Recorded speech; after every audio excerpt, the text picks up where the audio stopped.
बिहार का सियासी रण अंतिम चरण में है। सेकंड फेज के मतदान 11 तारीख को होने हैं।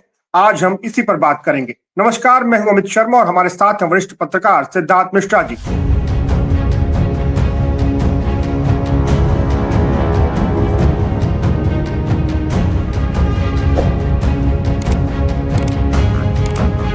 सर, सेकंड फेज का मतदान 11 तारीख को होना है। दूसरा और अंतिम चरण है। पहले चरण में 121 सीटों पर मतदान हुए। इस बार 20 जिलों की 122 सीटों पर मतदान होने हैं। पहले चरण में लोगों का काफी उत्साह देखने को मिला। रिकॉर्ड मतदान हुआ। सेकंड फेज का मतदान किस तरह होने की उम्मीद सर आपको लग रही है? सीमांचल का इलाका है, मगध का इलाका है, बिहार के सियासी रण में काफी महत्वपूर्ण माने जाते हैं ये। अमित, ऐसा है कि जो सोशल कनेक्ट जो है, जो पिछले चुनाव जो हुए और इस बार जो अब चुनाव जो सेकंड राउंड में जो चुनाव होंगे, दोनों क्षेत्रों के बीच में एक सोशल कनेक्ट है। ये ऐसा नहीं हुआ कि चुनाव पूर्व से चलकर के पश्चिम तक हुआ या उत्तर से चल करके दक्षिण तक हुआ। पहला चुनाव इनर पेरीफेरी में हुआ है, फर्स्ट फेज का चुनाव इनर पेरीफेरी में हुआ है और सेकंड फेज का चुनाव आउटर पेरीफेरी में हो रहा है। जैसे अगर मिथिला में चुनाव हुआ है तो अब चुनाव मधुबनी में भी हो रहा है, दरभंगा में चुनाव हुआ है, मधुबनी भी हो रहा है। तो कल्चरली दोनों एक ही इलाका पड़ता है। तो इसी तरह से मैं जो ये बाबू कह रहा था कि बिल्कुल, तो जो एक सोशल कनेक्ट जो है और एक पॉपुलेशन कनेक्ट जो है वो तो फर्स्ट फेज और सेकंड फेज का बना पाई है। तो अगर फर्स्ट फेज में लोगों ने एंथुसियास्टिकली वोट किया है तो there is all the possibility कि लोग उसी एंथुसियाज्म के साथ सेकंड फेज में भी वोटिंग करेंगे। और चूंकि आपने अभी मेंशन किया था सीमांचल का इलाका में, जहां पर की ट्रेडिशनली हाई पोलिंग रेट रही है, वहां पर का वोट के चलते शायद पोलिंग रेट कुछ और ऊपर भी जा सकती है। ये मेरा अनुमान है। खास बात यह है कि ये जो चुनाव है, देखिए जब मैंने कहा ना एक बार शुरू में कि इनर पेरीफेरी और आउटर पेरीफेरी, तो आउटर पेरीफेरी में जाने के कारण इन सीटों के ऊपर शहरी क्षेत्र में पोलिंग कम होगा। 45,000 करीब बूथ इस फेज में जाएंगे वोटिंग के लिए। इन 45,000 बूथ में 40,000 बूथ रूरल एरिया में और मात्र 5,000 बूथ अर्बन एरिया में। तो देखिए ये अब किसकी कितनी गहन पकड़ है, रूरल एरिया में किसकी कितनी गहन पकड़ है। देखिए अर्बन एरिया का वोटर तो ऑलमोस्ट मतलब कि ना एक अपना ओपिनियन लेकर के चलता है, बहुत ज्यादा इन्फ्लुएंस नहीं हो सकता है। रूरल एरिया का वोटर और सारी दीदियों को 10,000 रुपया पहुंच चुका है और इसके बारे में चर्चा अपने कॉलम में स्वामीनॉमिक्स जो स्वामीनाथन अय्यर जो है अपने कॉलम में उन्होंने इसकी जिक्र भी की है कि 10,000 रुपया हर एक दीदी के खाते में पहुंच चुका है। और इसके बाद जो है सो जितना एनडीए के जो एस्टैब्लिश्ड गवर्नमेंट जो है वो जितना लुभावना के लिए कर सकती थी वो कर चुकी है। और महागठबंधन का जो स्ट्रांग होल्ड रहा है आज तक के चुनाव में, खास करके आरजेडी का जो स्ट्रांग होल्ड रहा है वो रूरल एरियाज में रहा है। और इनके जो पार्टनर पार्टी है सीपीआई एमएल हो गई, इनकी पार्टनर पार्टी हो गई आपका ये जो विकासशील वीआईपी जो है वो हो गई, मुकेश सहनी की पार्टी। तो ये पार्टियों का भी दखल बहुत ज्यादा रूरल एरियाज में है। तो इस तरह से आप कहिए तो एक तरफ तो टेस्ट है महागठबंधन के नेटवर्क की, महागठबंधन के कैंपेन की, महागठबंधन की अपने वोटर्स को पकड़ की। और दूसरी तरफ जो कि नीतीश कुमार के सरकार ने जो एक वेलफेयर मेजर्स जो लुभाने के जो उसने कदम उठाए हैं, खास करके जो महिलाओं को 10-10 हजार रुपया दिया है उसकी, तो ये दोनों मिला करके बड़ा इंटरेस्टिंग कैंपेन होगा। और मुझे ऐसा लगता है कि फेज 1 से ज्यादा डिसाइसिव फेज 2 का कैंपेन रहेगा।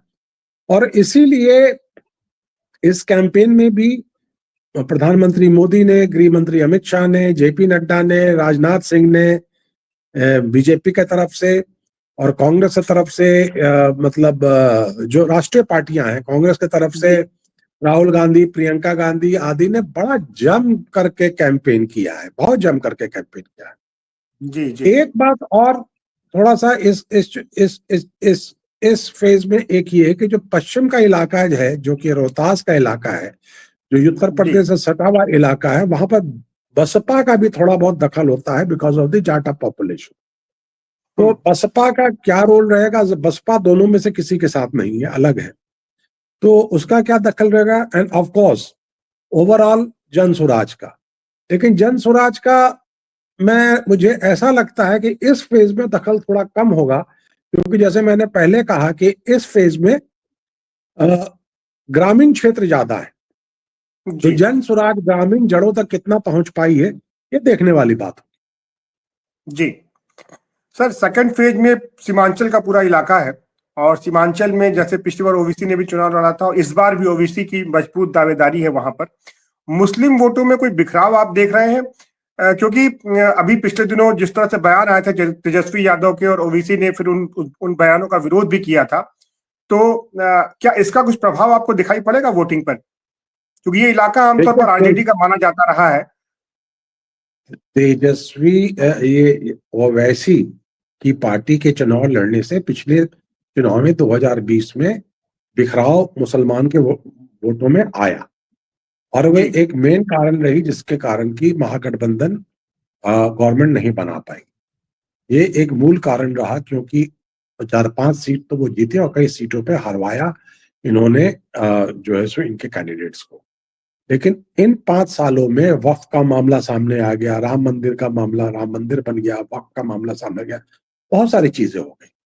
तो आज के तारीख में जो ट्रेंड अभी चला है कि जो मुसलमान जो है इस देश का, वो कांग्रेस लेड अलायंस को पूरी तरह से बैक कर रहा है, तो वो ट्रेंड भी मुझे बिहार में दिखता है कि वो राजद के साथ तो मुसलमान हमेशा कंफर्टेबल रहा है, कांग्रेस के साथ भी जाता रहा है, और बाकी जो भी पार्टियां हैं, सीपीआई-एमएल ने भी मुस्लिम कैंडिडेट्स को खड़ा किया है चुनाव में। तो ये सारी पार्टियों के साथ मुसलमान वोटर कंफर्टेबल है, और अगर 2020 के चुनाव से वो कोई लेसन लेता है, तो मुझे तो ये लगता है कि वो महागठबंधन के साथ जाएगा, ना कि वो, मैं ये नहीं कह रहा कि 100x100 वोट वहां चला ही जाएगा, लेकिन majority of vote, large majority of vote of the Muslims minorities तो महागठबंधन के साथ जाएगी। जी, और इसीलिए इस इलाके में इस बार योगी आदित्यनाथ भी काफी सक्रिय दिखाई पड़े और काफी प्रचार किया उन्होंने। सर, अगर मगध के इलाके में आए तो उस इलाके में दलित वोटरों की बहुतायत है। दलित वोट आपको किस तरफ जाते दिख रहे हैं, एनडीए की तरफ या महागठबंधन की तरफ?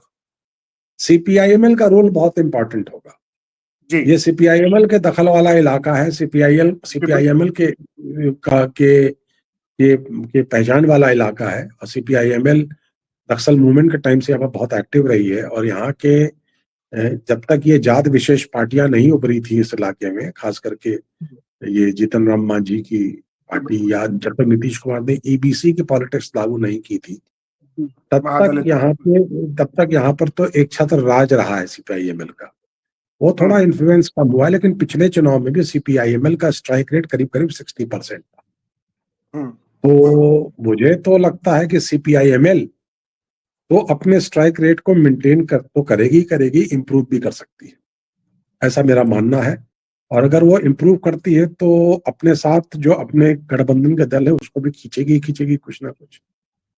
तो सीपीआईएमएल के वजूद की लड़ाई है। अगर सीपीआईएमएल यहाँ पर अगर नहीं अच्छा परफॉर्म कर पाएगी तो फिर उसके लिए बिहार के पॉलिटिक्स में सर्वाइव करना बहुत मुश्किल हो जाएगा।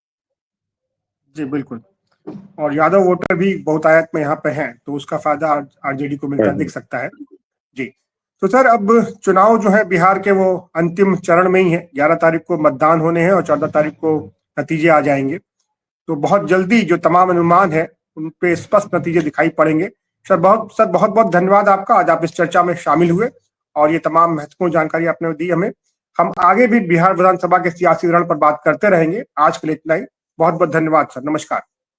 नमस्कार, थैंक यू।